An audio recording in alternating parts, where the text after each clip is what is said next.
Hello, my name's Ed Poole and I'm a Green Party activist and I'm speaking to local candidates for the Green Party candidates for the local elections coming up in May. Today I'm speaking to Michael Bankole, who's standing in Tooting Broadway in Wandsworth. Hi Michael, can you tell us a bit about who you are and why you're running?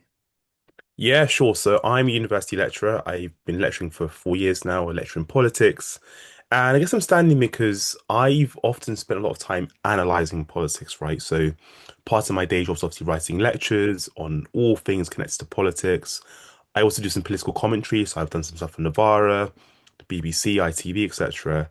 And I guess I care deeply. And analyzing politics is, yeah, part of my day job, but I also want to put some of my skills into practice. I feel like I'm a good advocate.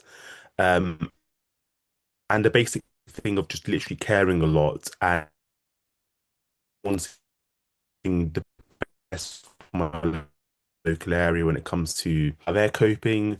There's so much I care about, and there's so many skills I think I bring to the table that I'm just really excited to get stuck in and be a local councillor and serve my area. I think local service is so important. I think being active and being busy and just doing stuff to help others is something that's deeply in me. So that those are the reasons why I'm running and want to be a local councillor. What made you join the Green Party? So I think I was politically homeless before the 24 general election. I voted for the Greens at that election. That's the first time I voted Green. And I guess I just felt the party around that time were making the right noises on the economy, on some of the social issues I care about, on the environmental crisis we're currently living through as well. I just thought, why not? I think also around that time I met Zach for the first time. So I'd been doing a lot of Novara Live and loads of Novara media stuff around that time. This is 2024. And I think I met Zach backstage at one of the shows. We did a live stream for the general election in 2024. So we were on from like 8 p.m. through to like 3 a.m. in the morning, maybe even 4 a.m., maybe later than that. I can't even remember, to be honest. And at some point, Zach was backstage and I spoke to him for a bit. And I think at that time, Zach was a London Assembly member. We connected, and I told him I voted Green, and he was very happy about that, of course. And we kind of stayed in touch. We agreed to go for a coffee. We went for a coffee in central London, just by Leicester Square. And we spoke for ages, spoke for hours about the Green Party, about politics, about life. And I just felt, I just thought, why not? Why don't I just go for this and just join the Greens and see how it goes? At that point, I'd left Labour for a while before that, and really was completely done with the party in terms of the trajectory of the party. So yeah, it was a bit of just me feeling the party it was going in the right way in terms of the Greens. It was me, having that conversation with Zach and just thinking, yeah, why not? This sounds great. And then after that conversation with Zach, I think I got more involved. So I kind of became a bit involved with Greens Organised, not super involved, but kind of knew some of the people. I spoke at the London conference in May 25. So yeah, I think it's just the idea of this party just fighting for the issues I really care about and having some really interesting conversations with people who really convinced me of that. I think I watched some of the Novara Live. I was switching on election night between Novara Live and No Justice and one or two other people, I think, as their live Yeah, repeats. it was a slog. It was such a slog. And we'd rotate in and out. So you'd be, I don't know, I'd be on there with Michael Walker for like, I don't know, a 20-minute segment. Then I'd drop back out. And then I'd be on there with Dalia Gabriel. It was loads of fun. Like I really loved it. But I remember getting, I had a wedding the next day. So I had to be in a car on my way to Cornwall at like 6 a.m. So I think I got home, slept for an hour, and I was in a car to Cornwall. It was quite a time. It Rough. was quite a time. Yeah. Sounds. It was. I campaigned for. I'd left Labour a few years before that, in 2020, um, end of 2020, sort of September 2020, about then. But I campaigned for independence in London. I kind of wanted to join the Green Party, but I held off because there were target seats. I was in London, or near London. All the target seats were miles away, so I was going to campaign for independence. So I wanted to know the results for all the independents. So it wasn't just waiting for the kind of general trend. I was after specific, how did Liam Mohammed get on? How did Faiza Shaheen get on? Mm. The people I'd canvassed for. So I had to stay up quite late to find out all of those. It was a rough night. But why do you think people should vote for the Green Party? Well, I think we're the only party that's offering something genuine and different and something that's going to help people's lives. So think about some of the issues we face when it comes to the cost of living, when it comes to the climate crisis, social housing, just all these things that people care deeply about. We're the only party offering these solutions, and we're building, for me, which is the most important thing, a grassroots campaign. We're constantly speaking to people, listening to people, and wanting to be at the heart of communities. And that's really important, right? We're not speaking at people, we're speaking with people. And that's a big, big difference compared to other parties. So I feel so proud to be part of this party. I think we have genuine kind of answers to some of the problems that Britain faces. Um, and yeah, that's why I think people should vote for the Greens. I think we have the answers, and fundamentally, Labour and the Conservatives have had their turn. They've had their turn, and we now look at Britain today: rising bills, housing crisis, long waiting lists with the NHS. There's so many problems we face as a nation. Those two parties have had their turn and have failed to deliver.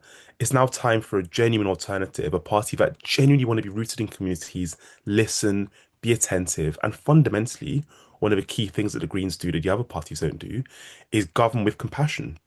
The fundamental message that Zach's been spreading, that we've been spreading locally, and I see it across local Green parties, is one of love, hope, and unity. And that needs to be fundamental to any political vision that's going to help Britain move forward. We need to be united as a people. We need to kind of understand that there's far more in common with your neighbour than that which separates us. Those kind of values are really, really important. And I feel Greens espouse that genuinely. Like, there's a real genuine care for neighbour, for others. And I'm really drawn to that. And I'm sure people listening to this also are drawn to the idea of loving neighbour, a country united, not a country divided, and a country inspired by hope and joy. In recent years, we've seen the rise of the far right. We've seen the flags on lampposts. We've had racist riots on the streets. We've seen attacks on Muslims and trans people. What do you think we can do to combat the rise of the far right? Yeah, this is a big one. I think we need to understand where this has come from. It hasn't, occurred in a vacuum. When you think about public services, when you think about housing being unaffordable, you think about wages, all these big issues that people face. Yeah, Britain's broken. Britain's not in a place it should be, and we've had governments, we've had parties that reform blame the wrong people. You're bringing in migrants, bringing in marginalized communities. So that's where we need to understand that this is partly because of failure and parties pointing the finger at wrong people. Now, what we need to do to combat the far right is fundamentally make the country better. We need to build social infrastructure. We need to think about affordable homes, think about decent public services, secure work, all these really big things, making Britain a fair country, making things work again. And then that thing I spoke earlier about love, unity, understanding that just because people are different, it doesn't mean that they can't be part of this country. I think we need to foster a more broader understanding of what it is to be British, one that isn't exclusionary, one that isn't based on whiteness, one that's about, kind of shared values and that sort of thing. That's what we need to do to kind of defeat the far right. But I think the fundamental thing is about understanding why we got here. Government failure when it comes to public services, when it comes to a range of issues. Understanding that it isn't the migrants' fault that Britain is broken, but actually there are far deeper issues at hand when it comes to government inaction, when it comes to government inertia, when it comes to government incompetence. Those are the things that have led us to where we are today, not migrants. So when we think about the real problems, thinking about what causes problems and dealing with them, while also building communities which are built on love and care.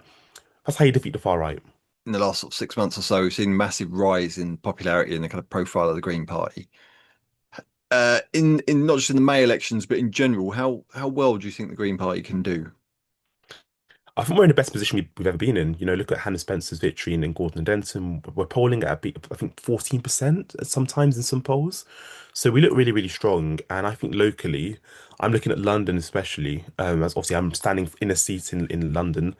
And I just think we could really do something special in London, in these local elections. So we're in a really good position, I think, nationally as well. We are the only left-wing party in Britain, it seems. The Labour, for me, and also left-wing party at this kind, and certainly not in this current iteration. The Lib Dems are just kind of floating around, I think, waiting to kind of pivot, position themselves as something. The Greens are a genuine left-wing party who care about people. I think we're going to do really well. And I think the momentum that Zach's building is translating locally. Our stance on things like Gaza, which people care deeply about. We have a real chance of doing something special. And I said to you earlier, Ed, that I've been living with this feeling of anticipation for the last 2 months. Just this feeling of we're on the cusp of something special. Like something special is building, something special is happening. And I'm so proud to be part of it. I'm so happy to be part of it. And fundamentally, the reason why I'm so happy is because I know that it isn't just about winning, it's about the change that comes through winning. And it's about the chance that, people are going to give the Greens a chance. And I really, really think we're going to see communities transform. Not overnight, of course. There's going to be loads of hard work. We're going to have to roll our sleeves up. We're going to have to listen. We're going to have to care. We're going to have to be diligent. But I really do think that we're on the cusp of something special. And honestly, Ed, it is such a delight to be part of it. Obviously, the Green Party is a kind of electoral project and focused on winning council elections and MPs and so on. Do you think there are limits to electoral politics? Yeah, I mean, if you just focus solely on electoral politics, then you are missing the point. I think politics for me isn't just about winning elections and having, power. That's important, right? So the Greens were, elected across, different wards across London. That would be fantastic. And I think there'll be genuine change that would happen from that. Again, not overnight, but there would be genuine change. But I think part of building a grassroots movement is about those local activists, those local movements. And I was so proud to be out on the streets last Saturday, with the Together Alliance and just seeing the Muslim groups, Christian liberation groups, communist, just literally like every kind of group was out there on the streets. And that matters, right? But it matters that we have groups organizing in their communities. It isn't just about electoral politics for me. It's about groups organizing. It is about groups getting together, raising awareness on issues. All of those things really, really matter.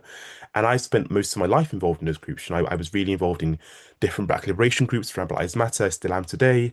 I've been involved in, different unions and still am today. So that kind of local organizing as local groups are really, really important. And that shouldn't be kind of dismissed because of electoral politics. So I think electoral politics for me is one tool and it's one way of making a difference.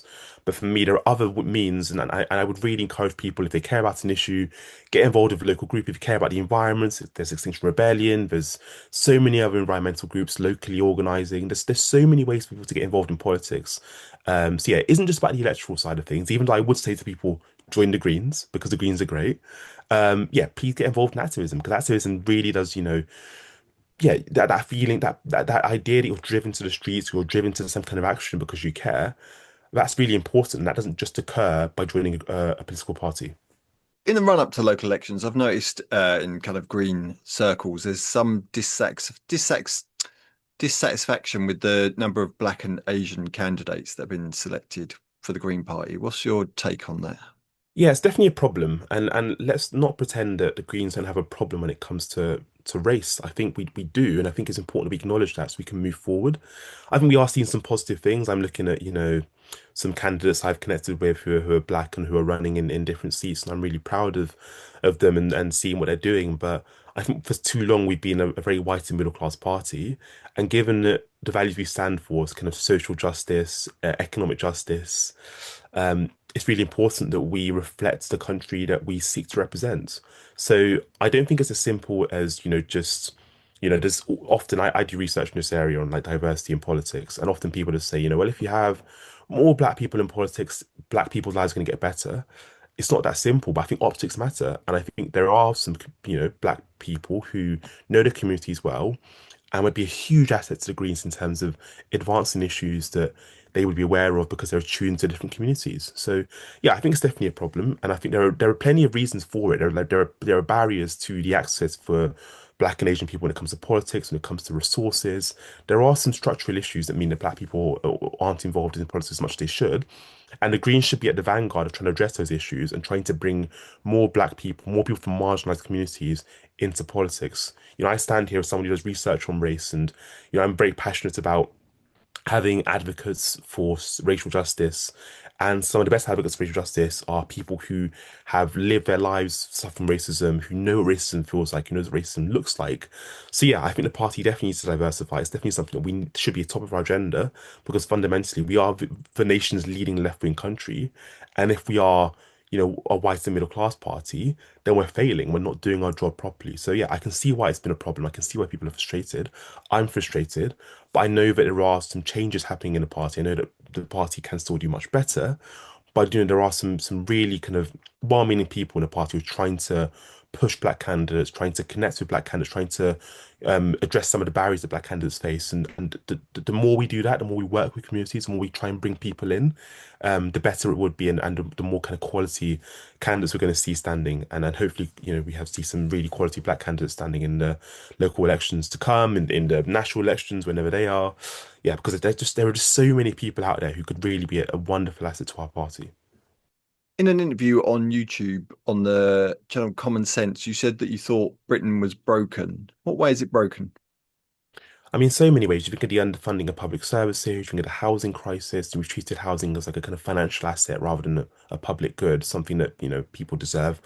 People should be, housing shouldn't be this kind of thing that this assets just traded on the market and people kind of, hoard homes. There's so many different issues with Britain.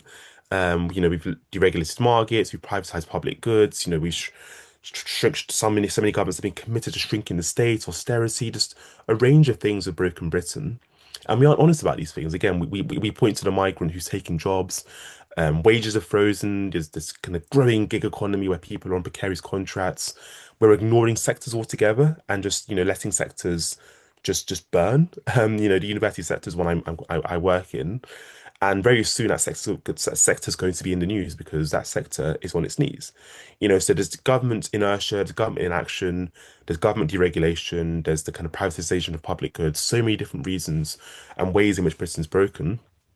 And fundamentally, we shouldn't be like this. We should be in a much better place. Unfortunately, again, so many of the discursive environment in British politics is in a really bad place. We're focused on culture wars. We're focused on, blaming immigrants, all these things that take away from actually the root cause of problems. It means that problems just like fester and fester and fester, and you get to a place where these problems become full-blown crises.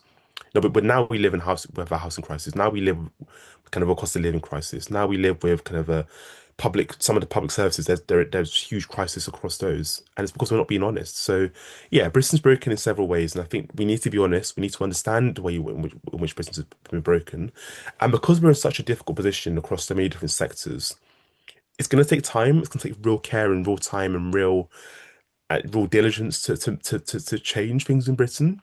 But we're not at the point of no return. We're not at the point where Britain's broken beyond repair.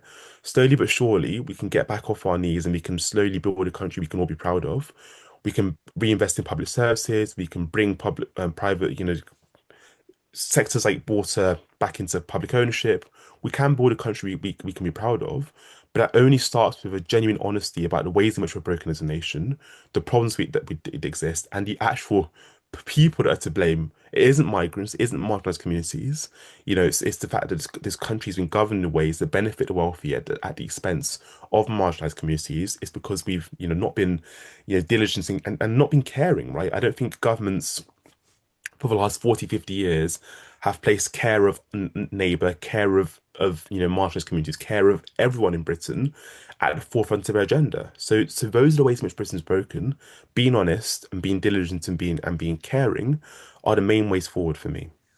In terms of local politics, how can councils do more about the housing crisis? Well, again, the housing crisis for me isn't just about, the lack of affordable housing. That's one thing. That's definitely a massive problem. I'm someone I care a lot about social housing. I lived in social housing for most of my life, actually. And I think one of the problems I see when it comes to the housing crisis is the care of homes. So when it comes to social housing, I don't know how many people are familiar with Quadro Housing, who does some amazing work and advocacy on housing. He's shown the condition of social housing, especially, and the neglect. One of the real problems we have when it comes to housing is we haven't got enough housing. That's the first problem. But we also don't look after the housing we have. No council tenant should be living in homes where there's mold growing on roofs, in the ceilings, where young children are living in, spaces with mold, and that's terrible. That's a terrible place for our young people to be growing and living. So one of the first things I think we need to tackle, one of the first things that we need to do is try and address the condition of social housing, try and address the supply of social housing, trying to make sure we demand kind of proper Section 106 enforcement so developers actually deliver on their obligations. We need to kind of oppose the building of luxury developments that do nothing for people that have been on waiting lists for years and years. We need to genuinely push for affordable housing. And that's one of the really big problems because often homes are built. In Wandsworth and in Tooting, I see homes being built, and how many of these homes are affordable? Those are the kind of issues. Building affordable housing, looking after the housing we have, increasing the supply of social housing. These are things we need to be advocating for. I think big picture as well, rent controls is something I'm really supportive of. And I think rent controls would be a massive thing, certainly where I am in Tooting Broadway, because um, Tooting Broadway is, full of quite young professionals who are renting, with the hope of someday buying a property. But if more than half of your rent, your wages are going on rent, that's not a good thing. And I think, we live in a position now where landlords can just raise rents to rates that, are, not fair, right? So we need to make sure that we're thinking about rent controls and how to bring people's rents um down, because rent and housing is one of the biggest expenses people have. We live in a cost of living crisis, and if your rent is high, that's going to make it difficult for you to save to potentially buy your own property. So those are the kinds of things we should be advocating for, we should really be pushing for. But I do think I want to emphasize my first point. The condition of social housing is something that's often just really ignored when we have conversations about housing and what local councils should be doing. I've seen so many photos of Wandsworth residents who are living in such poor conditions. I've heard Wandsworth residents speak about the poor conditions they live with. And if we're not placing that at the forefront of our kind of fight to address the housing crisis, then we're really failing as a party. We've seen local council funding get absolutely devastated by the Conservative government over sort of 15 years, and then the Labour government doesn't seem to be doing much to fix that. How can councillors fight back against austerity? Yeah, this is a tricky one. And I think one of the problems we have is the normalization of austerity that's existed for the past kind of 15, 20 years. The idea of just cutting funding is a normal and reasonable thing to do. So I think we need to really push back against that narrative and actually flip that narrative on its head and think about, actually, if we care about our neighbor, if we care about this country, investing in this country, investing in services is really, really important. Now, local governments obviously rely a lot on central government funding, and we've seen that obviously funding cut. So one of the things that we as Green councillors should do, if elected and if we win, as we hope and expect to win widely across the nation, is to really make central to our messaging a pushback against that cut, right? We need to really put pressure on Labour. And I think Labour will be in a really vulnerable position after these local elections. If, as we expect, the Greens are going to do really, really well and sweep up and, win seats across the country, Labour will now see that they have a threat not just to their right with reform, and they've spent all this time pandering to reform and to Farage. You have to worry about us because we will take seats off you, we will take votes off you, and so what we say and what we advocate for will be hugely important in that context. So thinking strategically about the kind of game of politics, if we place at the forefront of our agenda this fight against austerity, this fight against the cuts that local councils have seen, Labour might have to respond to us. Labour might feel pressure to respond to us. So I think that's something we really need to do and we need to think about. Um, so yeah, that's how I think we need to fight back against austerity. And again, the real problem we have is austerity has just become normal. It's just become normal to just like not invest in communities. Like that normalization um has happened not overnight, but gradually by government language, by governments just making it that, yeah, we just cut funding here, that's totally fine. We don't invest in youth services anymore, that doesn't exist anymore. It's become normal. And the more we can fight back against that narrative, the normalization of it, and also put pressure on Labour, hopefully from a position of strength when we do well, the better things will be. So I think that kind of fights, hopefully, starts, come the 8th of May when we see this kind of big green wave kind of hit the nation. What other issues do you think are important in Tooting? Yeah, so we've run a campaign which has been largely built on asking people, hey, what are your local issues? What do you care about? And, something that comes up all the time is housing, right? So housing is obviously a big issue. It's a big issue across the country, and Tooting is no different. As I mentioned, we have loads of young professionals who are renting. We have loads of social housing, and the conditions of those housing has been raised on the doorstep. A few things have surprised me in terms of what's been raised on the doorstep that, I think are issues that also exist around the country, but I guess I'm surprised by the extent to which they've been raised in terms of the number of times. Things like safety on the streets, people feel, in some parts of Tooting maybe a bit unsafe. And that's a problem. We want people to feel safe in the streets. We want to stop petty crime, people's phones being stolen in the streets. That's not a good thing. And I think fundamentally we need to do something about that. So that's come up on the doorstep. The cost of living has come up. I think something I'm really passionate about as well is local businesses. I look at high streets across the country, not just in Tooting. And one of the problems we're beginning to have, and it's especially pronounced in London, is high streets look exactly the same. So a high street in Balham looks exactly the same as a high street in, I don't know, Chelsea, because we all have a Leon, we all have a Pretz, we all have a Gales. And what's happened is we've gradually over time pushed out local businesses or raised the costs to such an extent that local businesses simply cannot exist in local communities. That is a huge problem, and that's definitely come up. And we've spoken to local businesses who've spoken about the kind of rising costs, the inability to pay rent, operating at a loss. That's a huge problem. And part of what makes an area special is the local businesses. If every area had a Gales, you begin to lose that essence of what makes a local area special. So I think that's something that's really been quite striking to me, and I care so deeply.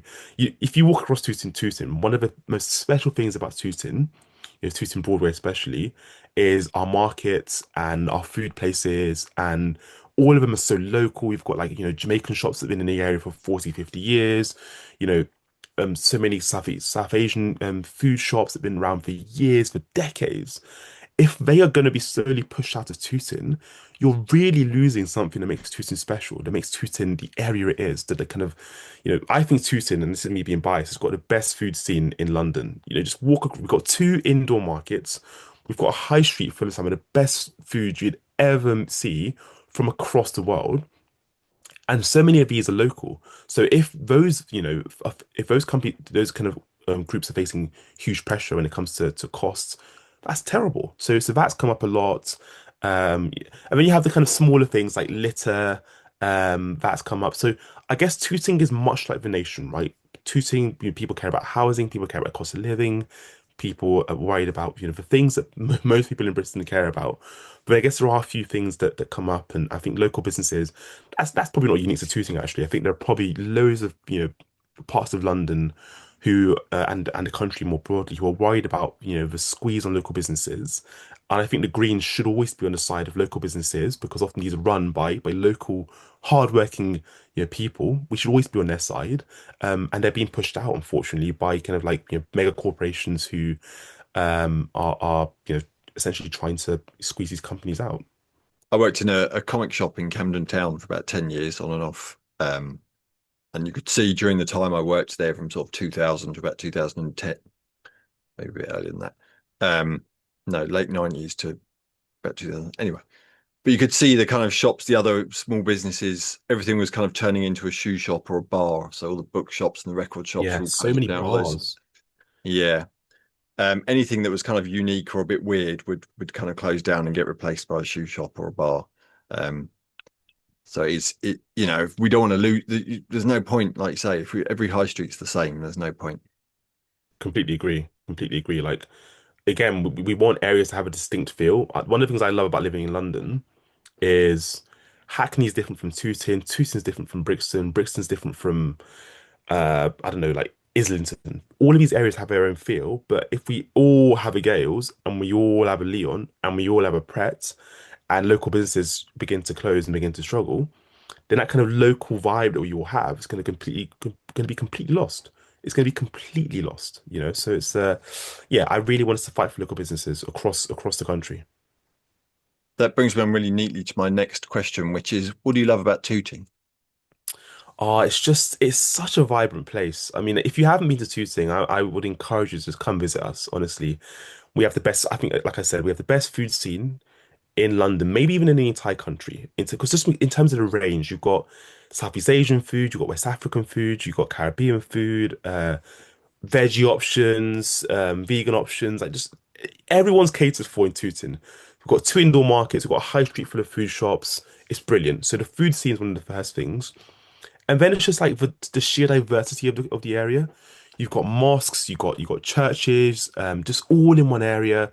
Got loads of wonderful schools.